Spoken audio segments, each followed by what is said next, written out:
દ્રશ્યમાં તમે જે બાળકને નિહાળી રહ્યા છો તે જૂનાગઢ જિલ્લાના બિલખા ગામનું વતની છે। બહેરાશને કારણે તે બોલી પણ નહોતું શકતું। માતા પિતાને ચિંતા હતી કે તેમનો દીકરો સાંભળતો અને બોલતો થશે કે કેમ, પણ સંવેદનશીલ સરકારના પ્રયાસથી બાળક આજે બોલતું થયું છે।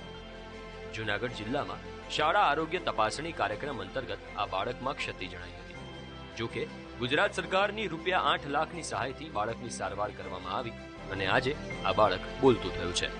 મારો છોકરો નાનપણથી પહેરથી જ બોલી નતો શકતો, સાંભળી નતો શકતો, તેથી અમને ઉપાધિ થતી હતી કે આગળ આખી જિંદગી જતાય એને શું થશે એમ। તો પછી અમને માહિતી મળી કે આંગણવાડી તરફથી કે આગળ આમ ઓપરેશન થઈ શકે છે આ સરકારમાંથી। તો અમે સરકારમાં ઓપરેશન કરાવ્યું, તો રાજકોટ કરાવ્યું અમે ઓપરેશન સરકારીમાં। તેથી અમને આ 8-9 લાખનું ઓપરેશન થાય એ છતાં અમને મફતમાં કરી દીધું। જૂનાગઢ જિલ્લામાં આરોગ્ય તપાસણી કાર્યક્રમ અંતર્ગત આરોગ્ય વિભાગના 19 RBSK ટીમો દ્વારા શાળાના બાળકોના આરોગ્યની તપાસ હાથ ધરાઈ હતી। જિલ્લાના કુલ 1,65,275